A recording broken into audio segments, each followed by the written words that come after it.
rapi. Nggih, Pak Rapi. Nek wong kula niku wong nggih, wong kula pun tuwa nggih. Enten pundi anu nika wah lha wong anu ki kok lha tiyang niku nggih sedanten niku. Lah niki wong kula niku namung tiyang kalih sing setunggal kesalah. Kowe engko tukoke apa? Bakso. Wis mau wingi wis tukoke anake anu bakso anu. Iki kacang tinggal. Ya. Ampun riko-riko Mas, kula niku. Saestu kula niku nak panganan niku mboten anu. Ning niki dadi setunggal wong padha-padha kulite nggih mboten reget niku.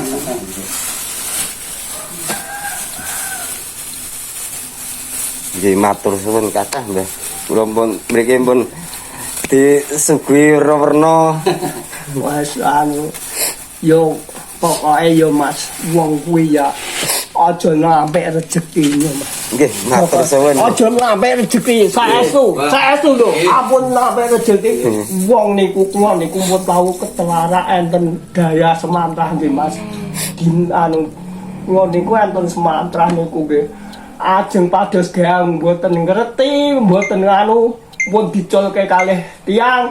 Lah kula niku enten tiyang damel pondok ajeng genggon anu niku nonot damel sirap niku kula marani ngantos kalih dinten betahe golek pangan lho Mas. Sampeyan niku nak asal pangan ngeten kula niku pun kelingan wong golek pangan. Nggih. Alah Mas, wong golek pangan ning tengah. Semantah maune jaman 71 Mas. Piten taun teng mriku, Pak? Nggih. Piten taun teng Sumatera. Walah kula niku namung sobo golek. Oh, Sak mloang saiki entuk sesuk golek. Saiki entuk sesuk golek wonten niku mboten taun-taunan kula niku. Lah nek taun-taunan damel kebon niku sederek kula nika sing ngenten niku wau. Kula niku nggih wong waune kepokokan kalih tang sepah kan angon kalih wong kula tinggal mati tiyang sepah niku. Dia anu tesih cilik tesih alit nyokot tesih nyokot ngerti. Kula niku nggih ajeng di sekolahake niku kon maca hanacara kok mboten sia kok mboten saged digebuk gegere kula balik angon nying sapi 5 lho Mas. Aku ku biyen nying sapi 5 karo mbok kula niku.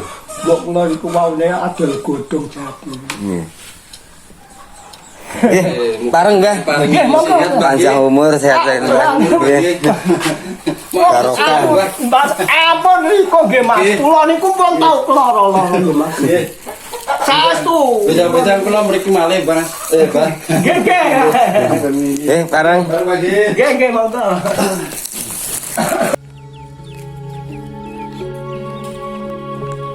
Ya, direk langkung.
teman-teman, kali ini saya berada di perkampungan terpencil lagi ya di Kabupaten Semarang.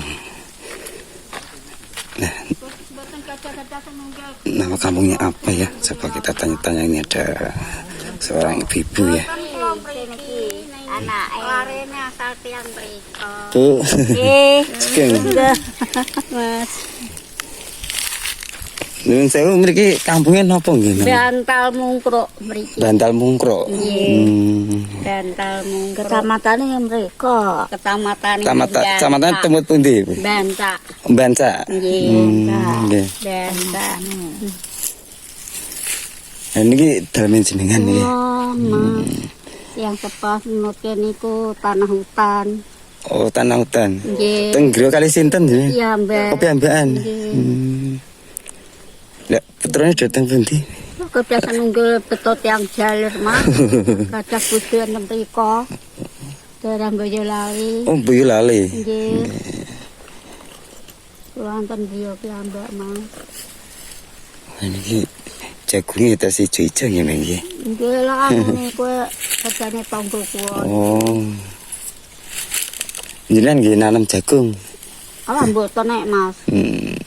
Tiga ya kan nanam jagung. Dene nanam kacang pagilan mriko mboten gesane. Nggih. Nggih, anu tiga kados ngaten, Mas. Terus griyane jenengan niki pun tempat alas nih. Nggih niki enten wono niki. Nggih. Nggih Pak Lurah sing jajan mriko. Oh, Pak Lurah. Wawone enten mriko mboten enten tanggane, Mas. Teng nggih. Caket ke mregi mriko. Oh. Mriko keler. Terus nggih teng alas, tapi tepi kali tonggo. Pun ngetebih kali tanggo. Nggih. Kebunan mriko nika. Kalau tanggo.